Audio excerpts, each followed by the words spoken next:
you're just looking back and you're just like, wow, I bumped my head throughout the whole process. There was not a point where I was just like figured anything out. To this day, I haven't figured anything out. You know, you just constantly just keep bumping your head until you keep moving forward.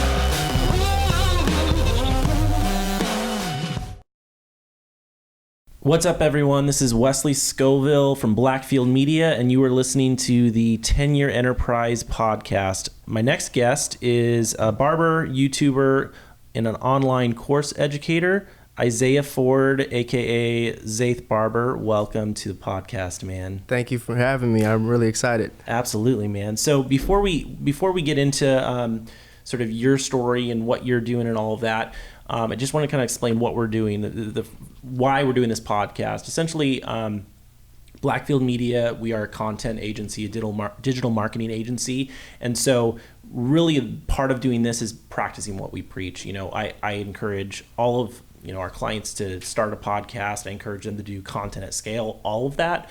And so we really felt that it was the best thing was for us to continue to do that too. So many agencies don't practice what they tell their clients to do. So that was a big part of why we're doing this. Another thing that I talk about a lot is really just my own need to improve, being able to communicate with people, being able to communicate to an audience. I'm not one who likes to be in front of the camera, and so I'm kind of pushing myself, and that's why these things are just scheduled out every single week, and it's a new guest, and I have to show up and I have to make it happen, and so it's just a way to continually push myself in that direction. And the big thing here really is what the name is, which is the 10-Year Enterprise podcast, is this idea that there's no like straight shot to success. It takes time. When someone gets major success, everyone's like, hey, they just came out of nowhere. But what you don't realize is the 10, 20 years they've been grinding hard, just to make it happen, essentially. So that's really what that's about. It's really looking at people that are going from, I'm really interested in the story of 0 to 1, not necessarily those who've had massive success. I'm interested in people that are like in the game, kind of in the trenches, trying to make that happen. So that's generally the kind of people that are on the show is really people that are really in the thick of it, and kind of showing that journey and hopefully giving value to others as time goes on, so that they can eventually, people that watch say, hey, I could do this too. And then just connecting with people. That's a big thing too. Like we're really trying to get to know everyone. Sacramento, it's a big city, but it's a very small city, and we're just wanting to connect with people that are doing cool stuff. Yeah. So again, thank you so much for coming on the show. You obviously have quite a audience, and that you've built over the last couple years. Really, I think the first question before we get into where you are really now, I'm kind of wondering what's your story? How did you get into doing what you're doing, cutting hair, but also doing, now you're doing classes, like courses and all that kind of stuff. But how did you get there? What was your journey? You're obviously pretty young. So it's like, going 10 years back, you're like, what, 11. So, how did this all start? Yeah, so I really like that you're kind of talking about what does it take? A lot of people look at success, but they forget if somebody was doing something for 8-9 years, that beginning was so, it's nowhere like what it is now. And I think definitely when I started out, it was no vision at all. Nothing. I didn't think anything would be where it is now. It's all connecting the dots, really. You just take one opportunity and lead it to another. But I started cutting hair at 13 years old. Because you enjoyed it? Because it was not necessarily that I enjoyed it, but it was that it was a necessity, because my dad was that guy that was my parents were very how do you say it? Didn't really, buy you all the clothes in the world, didn't really buy you all that. You had to really work for your stuff. You really had to go and if you cut want a car, grass. Go buy your car. If you wanted, you had to go and cut someone's grass. You had to go wash cars. You had to do something, lemonade stand if you wanted something. I remember just as an example of when the Nintendo Wii came out, it was $120 or whatever, and it took me 6 months to buy that game because I had to save $120. Yeah. And just like that, the way that I grew up, it was the same thing with cutting hair. My mom was like, look, supercuts, you know, to her, supercuts was expensive. My dad was cutting my hair. So he was like, look, I'll buy you some clippers. You could practice on yourself and get good at it. And you cut your own hair. And I was cutting my own hair. And were you doing that regularly? I was doing it regularly. So for a while, you know, a lot of kids would be like, dang, like your haircuts ain't coming out the way, like it ain't it for you. Yeah. And you know, I remember the one You're experience. like, okay, I got to learn pretty quick. the very like hard experience of like, I would say like, this is something that a lot of people could take from this story. Is the very first time that I cut my hair, I cut like both my eyebrows off because the blade itself was so thick. I didn't know what I was doing with it. I didn't know how to use it. So I took it and I was cutting like, you know, and I was trying to line myself up and my whole eyebrow came up and I was like I was 8th grade at the time. Ugh. Went to school. That's brutal. I mean, it was brutal. All my friends at the time, I mean, you're in 8th grade, you know, jokes and people laughing at you was like at its all-time high. And it's the worst. It's like you want to be the coolest kid on the block and like, you know. and you're already trying to fit in and all that. So awkward stage. Yeah, and that happened and it was like I just wanted to like I probably didn't touch the clippers for another like couple of weeks because it was like you had to let your eyebrows grow back. Like I let my eyebrows go back, and then like people would constantly like keep bugging me about it. So like I would never tell people I cut hair. Like never go to school. People would be like, "Oh, you're still cutting your hair?" No, I'm not. Like I would not tell people I've been cutting hair. People would ask me for a lineup, and I would say no because I was just so in that early stage of just like it's not something that I was confident in. Wasn't something that I wanted to really do because I realized I failed at it. And sometimes when we have that first failure, we're like, we don't want to touch it no more because we're just like scared. And eventually throughout high school, I had friends. My one friend, his dad cut his hair off bald and because he got in trouble. And he was like, look, my dad's going to keep cutting me bald. Like, can you cut my hair? And it was like a perfect situation. I told him, I said, look, I'll cut your hair. And it get me some practice. I cut myself. Don't be mad at me if I cut your eyebrows off. Yeah, don't get mad at me. And it was like I was cutting him for a year straight. Really? And I had no one else to practice on. It's even like my practice dummy kind of thing. Yeah, even my brother wasn't gonna let me practice on him. But just saying like that story is really just like the real like icing on the cake of just everything now. It's like I was cutting through high school, started cutting friends, started cutting athletes, but it took so long for just that one opportunity. Was it all mostly like kids at your school that were like started coming around to me like, hey, it was the I was playing basketball in high school, played AAU basketball. It was the friends, the peers that ended up starting to let me practice on them. And even then though, I was still messing up. Like I was still not good.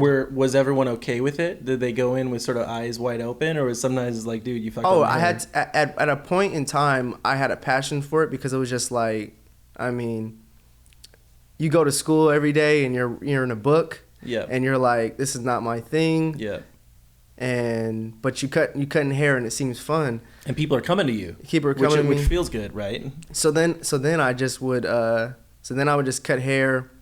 I wouldn't lie to him, but I would be like, yeah, man, I'm good, man. I could cut you. Like, I got you. And eventually it just led to me being decent where I could give someone a basic cut. I got friends, started cutting. But then the issue was that I was only charging like $3 a cut. And that's not gonna get at that time, it was like cutting 7 people, $3 a cut. You take 7 hours because you're still beginning. You make $21. Like, tell me who wants to continue. So as I started to build, I was like, you know what? I got to charge at least $5. I remember they were giving me a hard time for that. They were like, nah, I'm not going to do it. I can't do it. I was losing people, and it was just like, look, like I can't just be cutting you guys' hair for free. I can't just be doing it out of a favor. So it was about 16, 17.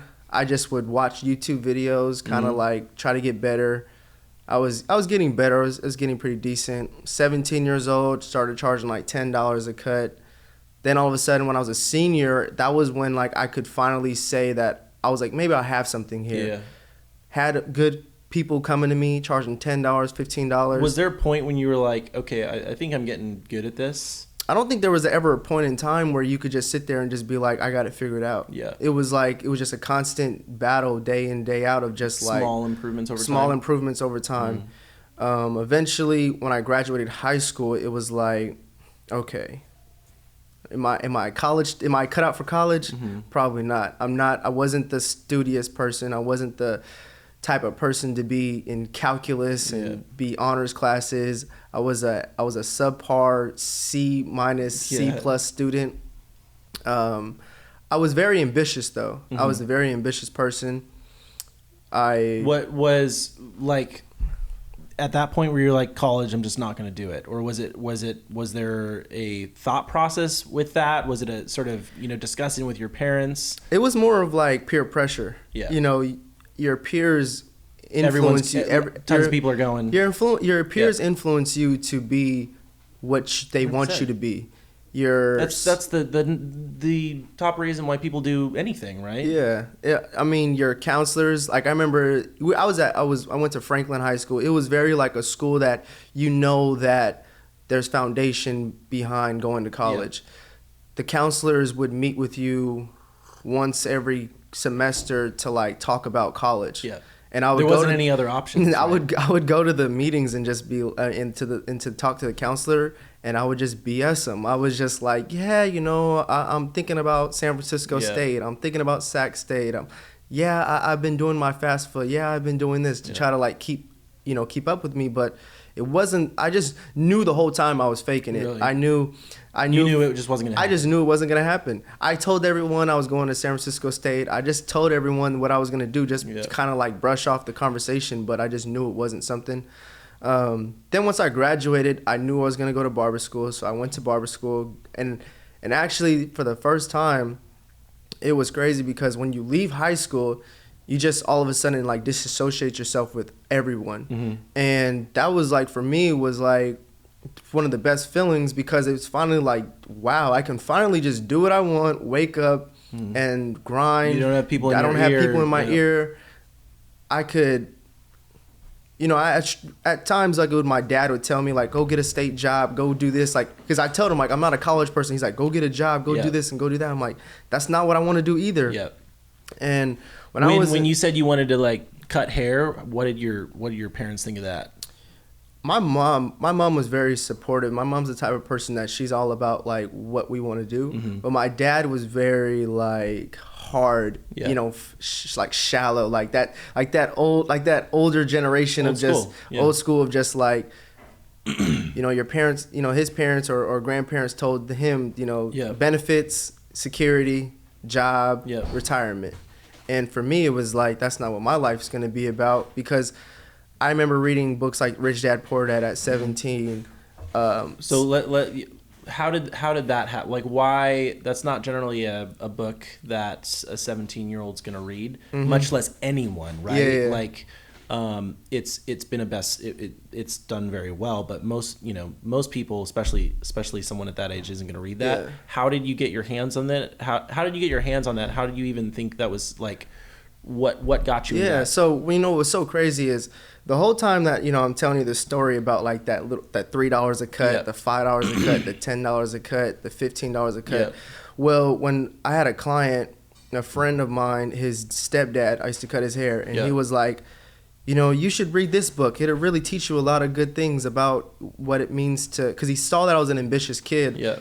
He was like, you should read the book. So I read the book, and I was realizing that in the book, the whole time I was applying the principles, the philosophy behind what it means to know your worth, to create money out of thin air, to create an opportunity for yourself that a lot of, it talks about like rich kid versus the poor kid, of like what most people would tell their kids versus what the rich tell their kids, that if you be your own boss, and you produce your own income, and you create cash flow, you can create wealth for yourself. And that whole time that I was doing those $3 a cut, $5 a cut, $10 a cut, $15 a cut, I was like, man, if I could get to a point to where one day I'm charging $50, and that was my goal at the time. I was like, man, one day I want to be able to charge $50 a haircut. I knew if I could grow my worth, I would be able to do that. And just that book was something that's what made me not want to go to college, because I knew what I was doing the whole time. It just wasn't. Did it sort of validated what you thought? Validated. It was like, oh, like I'm not the only one. There's actually people that like think like me, and people that are actually do very well for themselves if I continue down my path. Yeah, and it was almost like a lot of people will tell you what to do because they look at your current situation. 100%. You know, if you're dead broke in an apartment but you have a dream, people aren't going to be looking at you and be like, man, you have a lot of potential. Yeah. They're not going to look at you and say that, you know, you can become this and become in that. Especially that when you're young, right? Like when you're like, you know, if you're the C student, like you're the one that doesn't care, that's not going anywhere, that has no like future, right? Because like whether or not, you know, even someone goes to college at that age, like if you're not into like something and you're like pursuing it within sort of an education environment, people kind of just look at that and say like, dude, this kid's going nowhere. Yeah. You know? And it's almost because the thing about it is you put a bunch of kids into an environment that won't show the real them of what their real talents really are. And so the whole time it was very limited, right? It was very limited. Some kids do very well because that's how they think, right? That's like the small portion. And at the time too, I mean, I definitely was caught up in the fact that because that's what they do in that system, I didn't see my potential at times because that's what you look at a bunch of students and you're like, okay, who's going to be successful in life? Yeah.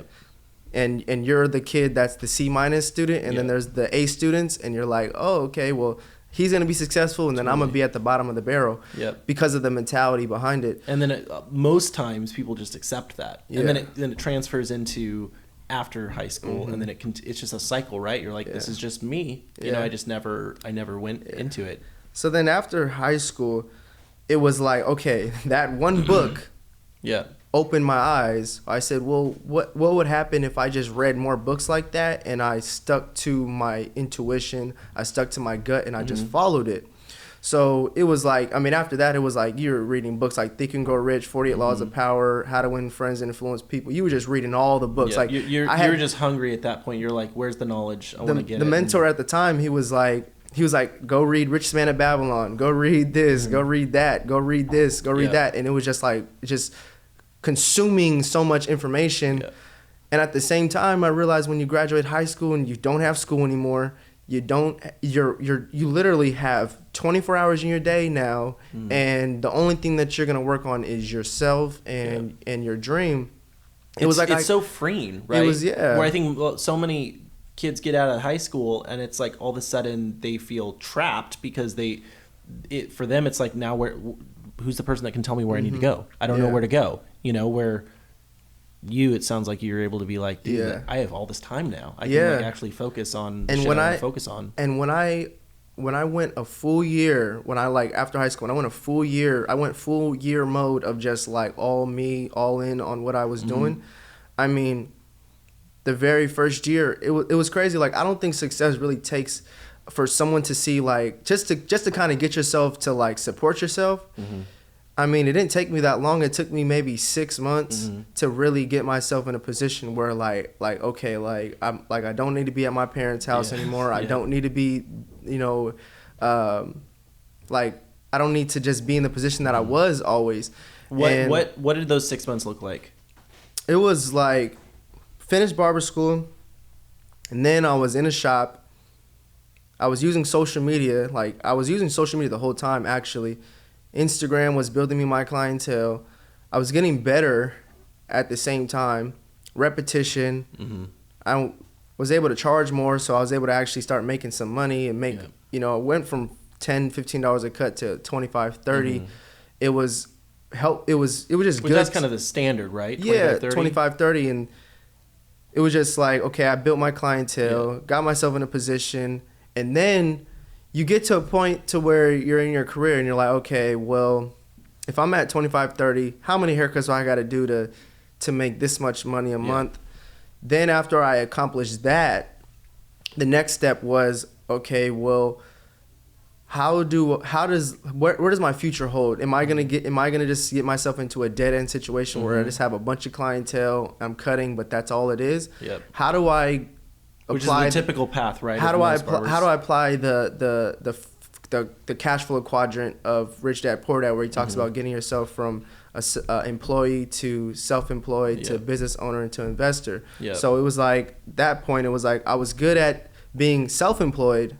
Yep. How do I become a business owner? So then I took the philosophy is like, look, get my earned income as high as possible. Get myself to a point to where I can make 6 figures as a barber. After I completed that, it was like, okay, what's next? Then it was social media. I mean, you don't necessarily know that social media was going to be the thing, but as I started posting videos, I posted a YouTube video in like 3 months. I got like that video did like 200,000 views. Crazy. And I was like, well, maybe I should start posting more YouTube videos. Then I started getting on Instagram and posting my content, doing maybe a couple of thousand views, but then it started getting 10,000 views. Started to get 20,000 views. So then for that second, third year, it was like, okay, well, let's just push content. And that's when I started to build my following and build it.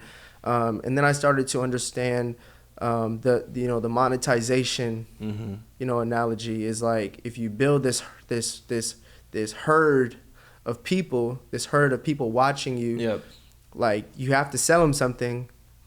And I was like, well, what is it? I'm not an inventor. I'm not the type of person to create some gadget. Like I'm more of a business, methodical, strategic type of person. So I said, what is it that I can do? Well, I got into real estate for a little bit and closed 2 deals, and I did it because of a course that I took. And the course was a course that really just broke down everything. It was telling me, go to the courthouse, go collect your leads, go on the computer, call the step by step, call the person, say this on the phone, close the deal, title company, get your check, right? And it broke down everything. And I said, well, if I took a course and was able to make money from it that I made an investment on, what if I did the same thing for barbers? And what if I could do it online? Because a lot of times, barber industry is just seminars. There's no real way to scale something. You can't really, from like a business perspective. Because most of the time it's more just like, you get your spot and you have your clients and you just kind of do that. But there's no what about after that? What if you have like way larger ambitions than just to, and that's totally fine, but like what's if you want more than that, right? And so I got into the mode of just like, okay, well, how can I create a scalable business that I could educate and teach barbers how to do exactly what I did, create a course, create content for them, keep creating social media content and scale it. And switch from, as a barber, you're pretty much time for money, right? You put in a certain amount of time and you get paid for that, right? Where this switches everything to the point where, you're not actually, you're earning while you're asleep, right? Which is the goal. And so learning about like the Rich Dad Poor Dad about passive income, it was like, okay, well, if you want passive income, I started studying things. I started studying online marketing courses, online marketing stuff. I started studying Facebook advertisement. I started studying YouTube advertisement. I started studying ClickFunnels stuff, Russell Brunson, all these gurus that created scalable online businesses, online education. And for the past year, last year, I came out with my first course, and it was like you're learning at that point. Totally. You're not necessarily jumping into something because you know everything. You're just jumping into it, just like I did with cutting hair. It was like I didn't know how to taper someone. I didn't know how to fade someone. I just kind of like, well, we're gonna do what they do, and on the job learning. Just we're gonna run with it. Same thing with the courses. It was like, look, I don't know how to do this. I don't know how to create websites. I don't know how to do anything. But we're just gonna get into it and run with it. And how did that first one do? Well, what was crazy, it was shocking how well it did at first. The very first week, like it was like $10,000 in the course, like very first week launching. Crazy. And I read this book called The Launch by Jeff Walker, and I literally just followed it because it was like the book talked about how to launch a product or a course, and I was literally just kind of like following that model. Yeah. And I put everything together. I went on Upwork, got me a freelancer to do the website, advertisement, put together, my value emails, my follow-up sequences, just did everything. And it took me 3 months to put together the course. I mean, I was editing day and night. I was shooting videos. I didn't know what to say behind the camera. I didn't know what I was doing. I didn't know how to, I was having the smallest troubles of just like uploading files because the files would be too big and you didn't know how to compress them. I mean, as a person, you're starting from scratch. Just like you don't know anything, but you're just doing stuff. And launched the course and made 10,000, and then I hit a wall because, like, I was like, okay, well, it taught me how to launch, but how do you run this? Like, how do you run a business? Like, how do you constantly generate customers? Like new customers. And that's when that learning process all over again. And you realize, like, throughout the process, as you're connecting the dots and you're trying to get to the next level, there's just all of these learning curves. You're trying to do something, you're trying to go to the next level, and there's just a bunch of these learning curves. And throughout the process, I mean, you're battling yourself because you're like, dang, like, how much more do I have to learn? How much more is it that I don't know about? And I think you just learn from your mistakes. In the past year has honestly just been like an up and downhill, thing, but it was exciting. You learn from it. And now I'm at a position where you're just looking back and you're just like, wow, I bumped my head throughout the whole process. There was not a point where I was just like figured anything out. To this day, I haven't figured anything out. You just constantly just keep bumping your head until you keep moving forward. We were literally the three of us were talking about this today. It was just like, it's like getting at the top of a mountain, right? It's just like one step at a time. And it's slow and it takes a long time, but eventually you get there and you look back and you're like, oh shit, like look how far I've come. And maybe you're not even halfway there yet. Maybe you're not even a quarter way there yet. But it's like, it's that sort of, iteration, like one little improvement at a time, right? It's so funny because we just was talking about with my boy, like what marketing is or what running a business is. It's iteration, it's speed. If you only put out one test, I mean, you're not going to hit it. If you put out 10 tests, you may get some data back. You put out 20 tests, you may get some data and some results. You put out 30, 40, 50 tests, you may get some data, some results. You may find your model, you may find your business model, you may find your system, but it comes down to how much effort you're going to put into that iteration to figure it out. I mean, it's the same thing with, what we learn about how to blow up on Instagram or how to blow up on YouTube. I don't think there was any person who just like, there's like this click that just like they hit the button and it's just like, it takes off. It's more of like, you just building all this motion until you can finally grab some traction. Finally, somebody likes your content. Finally, a bunch of 10 people like your content. Finally, 20 people like your content.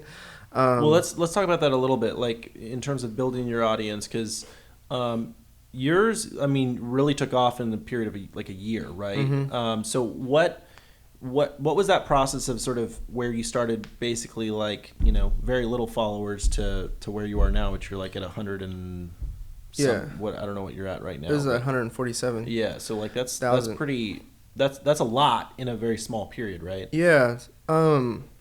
It's so funny because I'm reading this book right now called *Contagious*, and it's really a good book. But at the same time, it's sometimes when you read something, you're like, oh, that's why things are like this, and sometimes it more just gives language to maybe what you already know. Right? Yeah, like a lot of times when people are trying to blow up or they're trying to do something, they're the first thing that they want to think about is like, what kind of thumbnail do I need to make?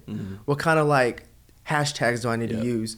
What kind of like title does the title need to be? What kind of this? And we forget that sometimes when I was the barber at 16, 17 years old, just cutting someone and giving them a good haircut and them going to the store and someone else seeing their haircut and asking who they got their haircut from, what did all the marketing in the world for me. Totally. And then that person telling the next person and that person telling the next person, because if you're trying to spread something that isn't good, like if you're trying to spread a product that just isn't good, if you're trying to spread value that just isn't giving anyone, isn't helping anyone, it's not gonna spread as much as you like. So I realized, like, wow, like when it comes to content, just having good content, yeah, it may only look like you're only getting 50 views right now, 100 views right now. It's time. Because if you just put in the time and then you start to apply the tactics of the thumbnails and the hashtags, it starts to work. Yeah. And well, it's focusing on the process, right? Like you're putting all of your effort and energy to doing rather than like pondering the little intricate details of like being some like social media guru, right? Yeah. Like that's great, but that's not how like people don't ultimately care about that as much as you think they do, or if you think it works, right? It's about just like actually doing some work and like putting out content, right? Yeah, and I mean, you almost think about a guy like Gary Vee, right? When you look at his social media, sometimes you're like looking at it and you're like, okay, like how is he like grabbing people's attention? How is he like clickbaiting people? Or he's not. He's behind just like this. He's behind this and he's sharing value, and then everyone's commenting, 100%. And then everyone's sharing it with someone, and then whenever his name is brought up, it's never a negative thing. It's always like, this guy is incredible. Yep. And it's the same thing with when it came to my haircuts and when it came to my content. Yeah, I was recording from an iPhone. It wasn't like it was the best content. It wasn't like my angles were just... Dude, no one cares. Like, I mean, it was good. It's good. Speaking of Gary Vee, it was like probably last year there was one of his daily V's he put out, and it was, the audio was like shit, but they did subtitles, and it ended up being actually a really great piece of content. And we talk about it here all the time because obviously we create content for a bunch of different clients, and I always talk about how it's not about a beautiful photo. Sometimes a beautiful photo is what's needed. Sometimes a really polished, clean video is what's needed, but a lot of times it's what's going to be more engaging is bad photo or is a really shitty video, and that's what all of a sudden captures people. And I think that's we get into this stuff, cameras and lights and all this stuff, but ultimately like that's not what gets people's engagement. It's being real and authentic and just doing the work, right, and doing it over and over and over again. Because ultimately, I mean, again, going back to Gary, like his stuff is not, the production value is not that high. Like he just has a lot of people. He has speed. Like he's just faster, and he puts more of it out than anyone else, and that's dominates over some like $200,000 commercial that some large company puts out, right? Yeah, and I think you said it best too. It's the speed of it. You got to have great content, but if you put out like the best video ever, right, today, and then you didn't put out another video until 3 weeks later. One friend of mine, he's a really good marketer, and he told me that marketing is like putting a water gun to an air balloon, and when you blow it up, okay, it expands. Yeah. And as soon as the next day you stop shooting the gun, what happens? It just shrinks back down. Yeah. And attention is the same way. When we look at who's hot and who has all of our attention, it blows up. But as soon as their name is not talked about anymore, it just goes back down. And when I look at content, I could be great yesterday. Yeah. Yesterday I posted a YouTube video. I posted a IGTV, Facebook, Twitter, Instagram stories, everything. But if I choose not to do any of that today, my attention, my engagement, my link clicks, my website traffic is going to go just like that. Yep. Because attention is something that has to be on alert at all times. It's fleeting. People move on. And he talked about like you have to be like the ESPN, like Sports Center. Yep. When you turn the TV on, they're on sport. There's a channel. Absolutely. They're talking about something. They're doing something, and it's the same thing with content. you can't just be the guy that shows up and is great today. You got to do that every single day. And as soon as you take your year after year, not just month after month, you know, it's a long-term game. Like you can see guys like Grant Cardone, they're so rich and wealthy, but they just like they're on it every day. Yeah, like that dude, like he just doesn't stop working. You know what I mean? And like that's when you realize like, oh, there's something more than just the money. Like the money just allows him to just do more. Like and each bit, like I mean that's what I love the quote that Grant Cardone uses, because he said every time I became rich, I became poor again. Because he always kept reinvesting always, rather than buying like the fancy car or the nice clothes or the nice watch. Like, you know, he was driving around a shitty car until he was like 40, you know, right? And so, I think that's where it's at. It has to be, you have to continue to put it out even after you've, you know, quote unquote made it, which, you know, he has definitely made it. But, you know, in his view, it's like, you know, he's just getting started. Yeah, I mean, I definitely think there's never going to be a point where you're going to look at yourself and say you made it, because every single time you get to a new level, you're around new peers. If you become a billionaire, you're just going to become a billionaire to 700 other people, and then you're going to be trying to figure out how can you rise to the next level. So eventually, you're going to have to find some type of sanity in the peace of mind of like the passion that you have, and waking up doing the same thing over and over again. I was telling somebody like, nothing is ever going to like satisfy the mind in terms of like wanting to like become that guy who's on the vacation, who's making money while he sleeps. Everyone chases that. Like everyone chases. No one is that person. No one's that like, person. Even if they put it up on social, like they're not that person, and you can't do that. It doesn't. That's not how it works. You know what I mean? Like, you can create. There are the peripheries. You know, you win the lottery, or you put a product out and like it blows up, and you sell it for, you know, tons of money, and then you can go chill. But the reality is, most people don't want to just go on a beach and smoke weed all day. Like some people do, but generally those type of people, they never like hit it big. They're like more of like a hippie who lives on the beach that does that's it. You know what I mean? And I think that's the thing, is like someone who can like get massive sort of growth or massive success, they're generally going to keep doing it. You know, I mean, going back to Gary, like he could be much more wealthy than he is now, but he, you know, because of what he has, but he keeps reinvesting it because it's about the process, right? Like it's not some end goal. Yeah. And I mean, we're ultimately one day all going to be gone, and the things 100%. that we have, I mean, it's not going to come with us. So the only thing we have is really the memories that we create every single day.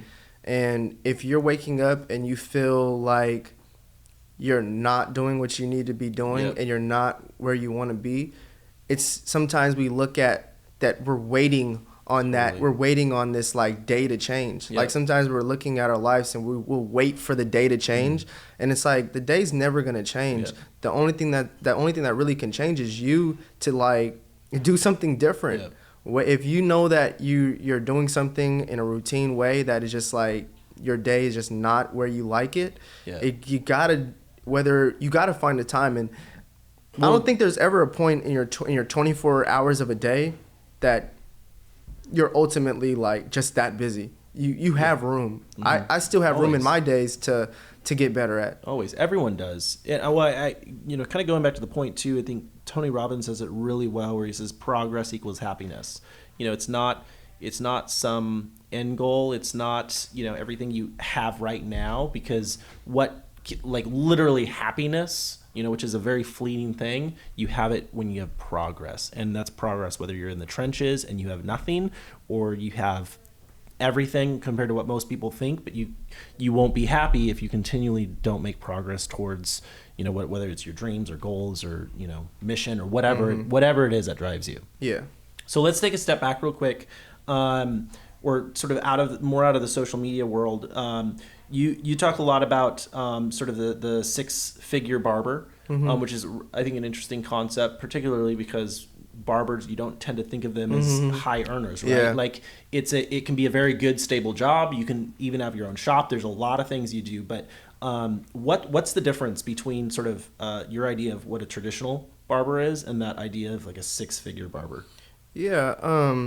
So I was talking about this with one of my interns. Like, so the reason why like I feel like it's something that I always like push, and I always, because the thing about it is, like you said, like it's definitely something that when you hear, it's like it just doesn't go together sometimes because of the fact that, one, I think it's the conditioning of the mind.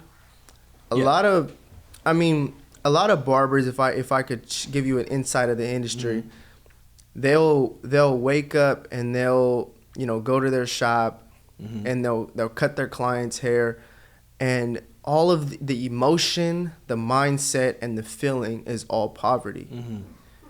They'll complain that their clients don't want to tip them. They'll complain that they're not charging what they want to charge. But at the same time, whose fault is that? At the same time, though, you'll hear things like they don't want to buy this certain clipper because it's too expensive. They don't want to. They rather use a Panade instead of a Sea Breeze because it's a $3 difference versus a $7 difference. They won't want to invest in a course because it's $29. Right? They don't want to do this. They won't want to invest in themselves. They're like, why is everyone sticking me? Why is everyone not paying me what I'm worth? When it's really like the person who's not paying, you're not paying yourself what you're worth because you're not investing in yourself. You're not having a mindset that is suitable to produce wealth. We all know money is not something that you can chase or grab. It's something that you can only attract. And you attract with everything that you do. And so for the barber wise, when it came to the 6-figure barber, it was more of like the mentality of like, look, are you gonna like sit there and just like keep stiffing yourself? And the same way that you are cheap to yourself is the same way people are being cheap to you. And when I started to understand that when I was like 16, 17 years old, and I was like, look, the client who's not willing to pay me what I'm worth, I just gotta like, he's just not gonna be my client anymore. He gotta go. And I'm okay with it. Not because there's anything wrong with him but because what I'm allowing is myself to be okay with someone not accepting my worth. And it's only like, you get what you tolerate. You get what you tolerate. And when you tell yourself like, look, right now I'm worth $15 a cut, at least hold your ground to that. Hold your ground to that. Believe yourself as that. And then when you tell yourself you're $20, believe yourself and know your worth. When you're $30, believe yourself and know your worth. Don't let people stiff you. And then at the same time, don't develop the same mindset that you don't want them to have. You don't want the clients that are cheap and they're always meticulous about whether it's $3 or $5 or $7. But at the same time, when you're going to the store to buy a certain product, a $3 to a $7 difference does not matter in the grand scheme of things. Well, I mean, it reminds me of Grant Cardone again, where he talked about coffee and people spending money on coffee, and it's like, it's like, oh, I can't buy coffee today, or I can't buy my $5 latte or whatever. And he was like, look, that's not what's keeping you from being wealthy. Like if you think saving money is the issue, then you're dead wrong, because it's not even the same stratosphere. It's only so much money, right? It's not, it's like you can't really do a whole lot with that. And so if a product that is a little more expensive that will help you get to where you're going, you got to look at it as like, how much is that really going to keep me from where I'm going to go, right? And so when I look at that situation, right, it's more of a profession and industry thing, right? You go to a doctor, you go to medical industry, all of a sudden everyone has a mindset of like, they know they're going to make money and they know everyone's going to pay them what they're worth. But it's and also they don't even deal. They don't even deal with that. If you're not gonna go and get this heart surgery that you needed, they're not gonna all of a sudden be like, you know what, maybe I should only charge you $100. I guess you're gonna pass away. Like that's how brutal it is. But yet for barbers, it's like if you charge $30 a haircut and someone's willing to only pay you $17, they're like, you know what, fine. Like I need it. Like Well, and I need to lower myself. And the moment you do that is you're basically, if you're charging 30 for a haircut and then you go down to 17, it's like, what? So the other dude that paid 30, he's like, well, your haircut's not actually worth that. It's actually worth less. So you're literally devaluing yourself with everything you're doing, because if you say whether it's 50 or 100 or 200 or 2,000, right? Like that's the value of it. And it's not determined simply by, the market or other people. Like if the moment you go lower your prices for someone is the moment where you tell them, it's not actually worth that, And it's more of like the lesson that everyone should teach themselves. There's not an industry and a field and a product that you can't look at that it's not the exact same situation. Totally. You buy a MacBook, it's $2,000. Okay, you go buy another computer at the store, it's $300. What's the difference? You go and buy a Louis Vuitton backpack that's $2,500 versus a Herschel backpack that's $100. Yeah. No matter where you look, where you go, there's always a separation in price.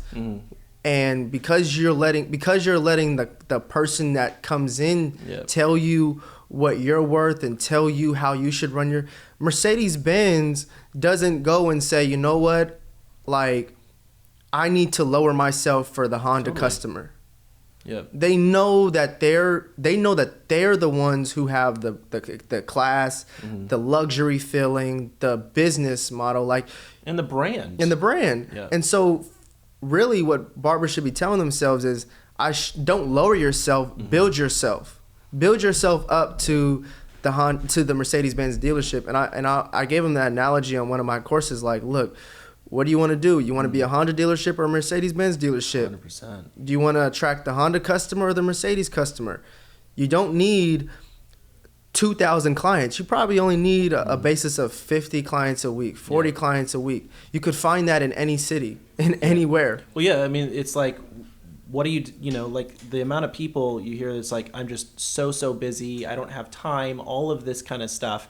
And it's a question of like, okay, you raise your prices. The moment you raise your prices, you're not going to be nearly as busy because you can get rid of all the filling your whole pipeline up with lower paying clients or people or whatever, and you can focus on, it's like half your week. Now it's, maybe it's a 1/4 of your week is now filled with just that, and then you can do other things now. You can expand, you can focus on your product, right? And also, it's okay for a customer or a client who, let's say he's bald, right? It's okay for that person to feel like he doesn't want to pay $100 for a haircut. Totally. Because he's like, look, I don't have much to work with. I really don't care much about my hair. Then you have to look at that and say, okay, that's not my customer, like that's not my ideal customer. In any business, in any business that you're going to run, you're always going to have an ideal customer. You're always going to have a target market. Not everyone wants to be this open to everybody. And then they get mad when it's not ran the way they want to. You have to design your business for a type of customer, and you can't be mad about the fact that somebody may not feel like paying for the real thing, and the whole thing is when he just wants to go home and shave himself. Well, how does that connect? How does that connect with you had? I think you had a post talking about sort of living like a boss or something like that. How does that connect with sort of, how you even just view yourself and projecting that out in the world and living like a boss? Yeah, I mean, definitely the way you treat yourself and the way you look at yourself is the way other people people always ask how do you get others to respect you? Well, it's you have to respect yourself first. You have to look at yourself as everything that you want other people to look at you as. If you're the type that you're insecure and you don't see your worth and you treat yourself like a poor man and you treat yourself in a certain way, you can't be mad and expect everyone else to be like, hey man, you're a king.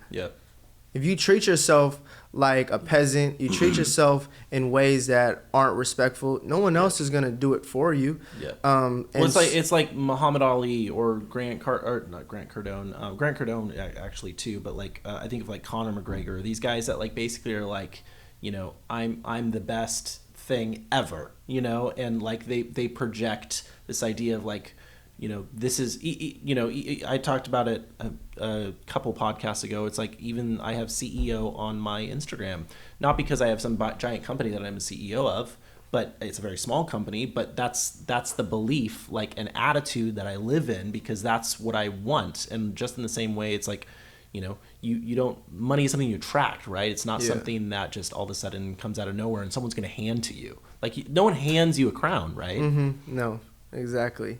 And a lot of people are always looking for that outward change in terms of like the way the environment is. Yeah. But it's all an internal. Everything we're talking about right now is all internal. It's all here and here. It's all internal. It's all something that you have to have a shift for in yourself.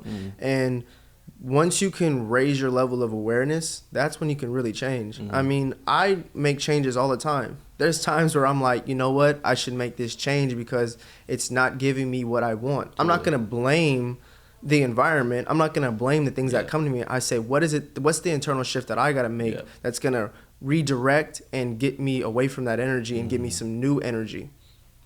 So what about the person that's like not there? What they're like, you know, I want to charge more, but I'm afraid like I'm going to lose clients. Or how do you get out of that sort of mindset? How do you do that?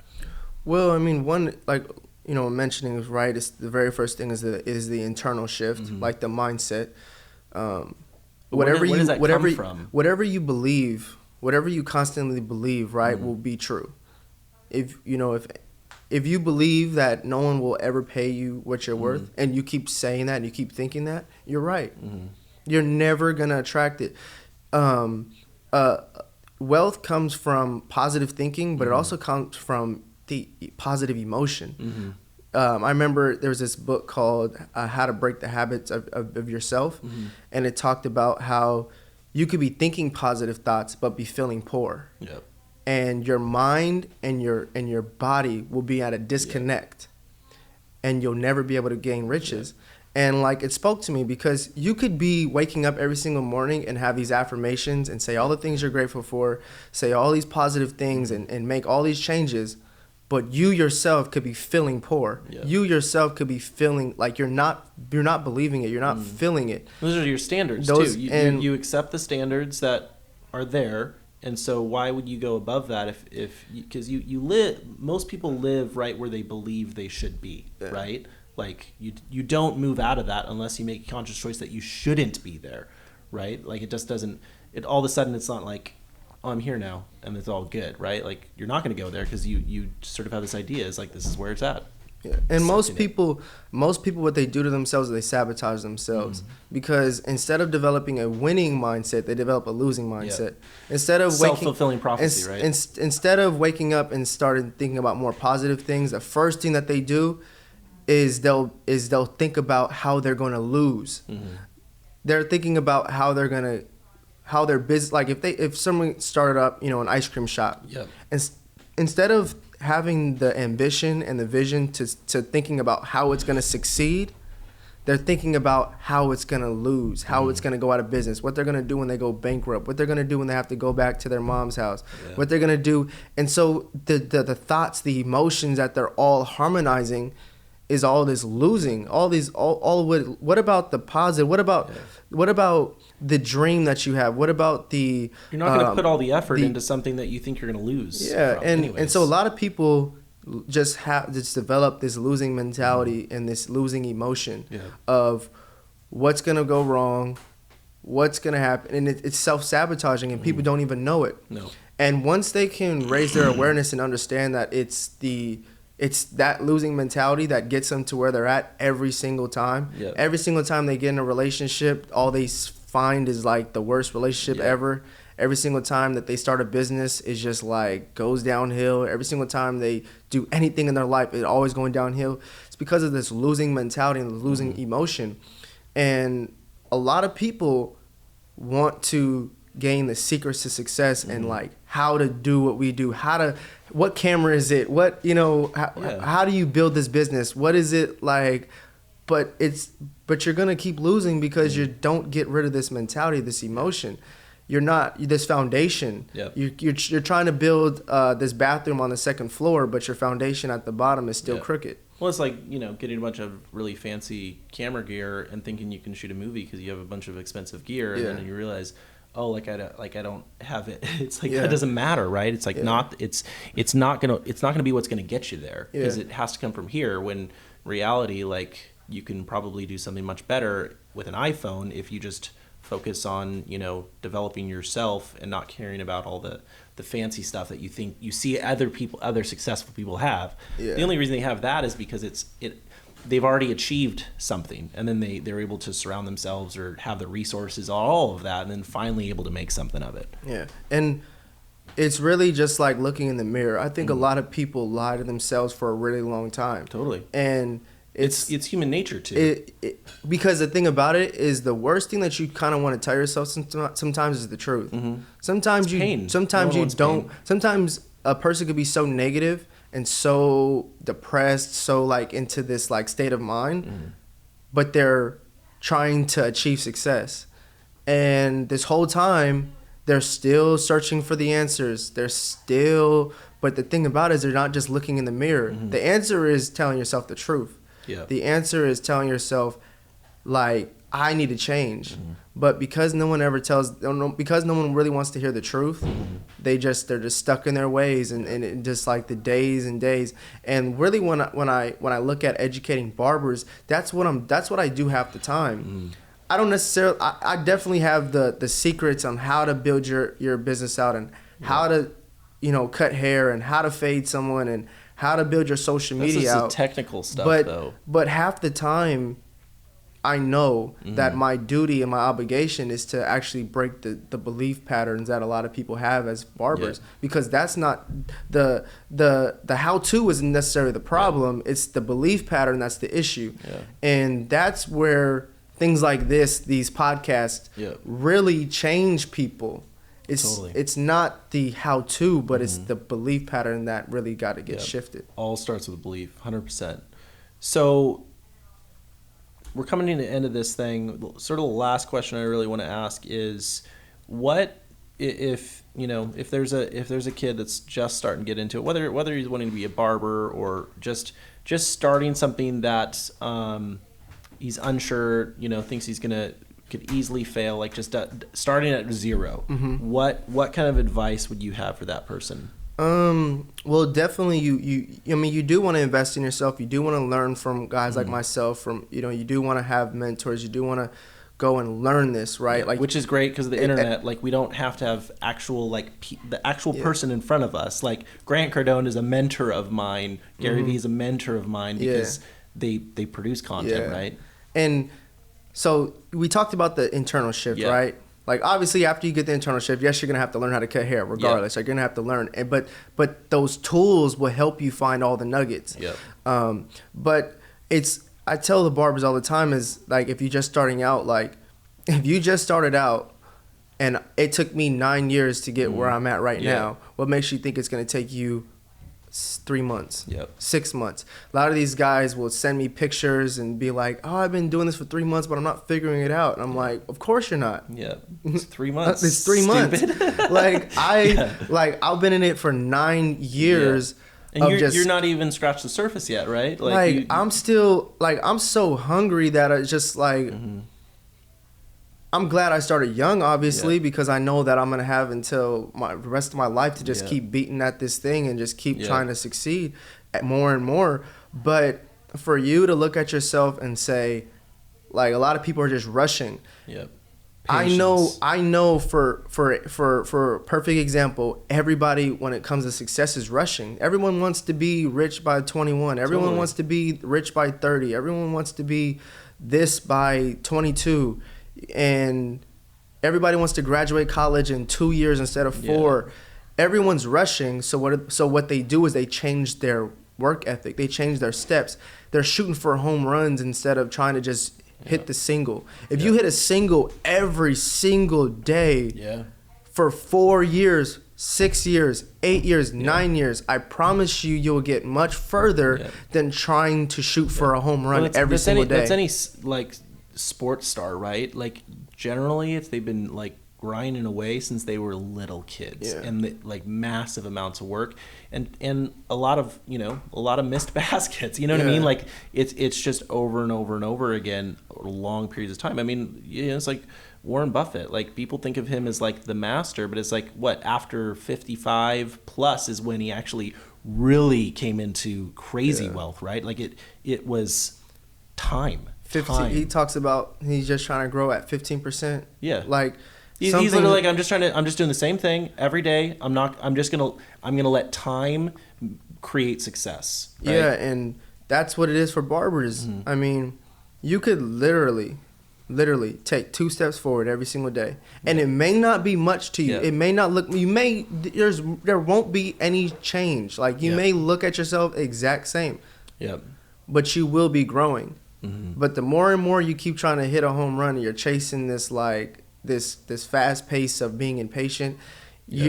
It's almost like for 60 days you could be trying to hit a home run, and then you're gonna realize that you have to hit it. You have to start. It's like when you're going to the gym and you don't just start, and then you all of a sudden 3 months, 6 months down the line, you're now trying to go back, and then you realize you're like impatient again because you wasted all this time, and you're trying to make up for it. You're not going to make up for time. You're not going to make up for injure yourself, anything. Whatever, you know. You're literally, your muscles are going to not look any bigger the next day. You're going to have to go for days on days on days on days. But most people just don't want to put in the work because it's hard. It's a lot. It's mundane. You know, it's very boring. It's boring. It's just kind of eating shit every day. And you're doing the same. Like it's not. I think that's the thing. Is like ultimately, no. If you're chasing a passion or a dream or whatever, there's gonna be a point where it's just boring as shit. Like it's just boring. It's not fun. Like there's aspects of this job that I love. There's other aspects that I don't, but I do it anyway because I know that it's a little bit of pain. It's just a tiny bit of pain for the payoff later, which is going to be so much greater than if I just try to skip around that, right? Yeah. And it's like, I mean, I can quote Tony Robbins all day, but he says something like, people underestimate or overestimate what they can do in a year and underestimate what they can do in 10. And I think that's that whole idea, right? It's like, have hard work, but if you don't have the patience, you're not going anywhere. And really what consistency and time does, like if you put yourself in a perspective of like, if I saved $100 a month, right? Yeah. If you do it every single month, after a year, you only have $1,200. Yeah. But if you do that for 50 years and you invest it into a 10%, 15%, return, the first 5 years may not look like anything. The first 10 years really might not look like anything. The first 20, but if you the rule of 72. Yep. If you divide, but your interest by 72, that's how many years did it take for your amount to double. Yeah. And every year after that, all of a sudden the numbers are going to look fantastic. Yeah. If I do it all the time, I always tell myself, if I keep growing at the rate that I'm growing at, from 18 years old, how much money I made, to 19, how much money I made, to 20, the rate of growth in between, if I just keep growing at that every single year like that, it may seem boring, it may seem long. It is boring. But when I'm 30, when I'm 40, I'm going to thank myself for being that disciplined versus trying to chase this Shopify store that's going to just go $1 million in 2 months. Because that's all we see on YouTube. That's all we see on Instagram. Because that's what entices us. The shiny object syndrome. We get enticed by seeing someone with a Lamborghini at 22. So most of that's not even true. Anyways. Most of it's not true. And then when it is, it's an overnight success thing. Like the whole idea. It's like they've been doing it for a long time. I had to learn, a really long time ago that as soon as you're trying to live a luxurious lifestyle before you really have it,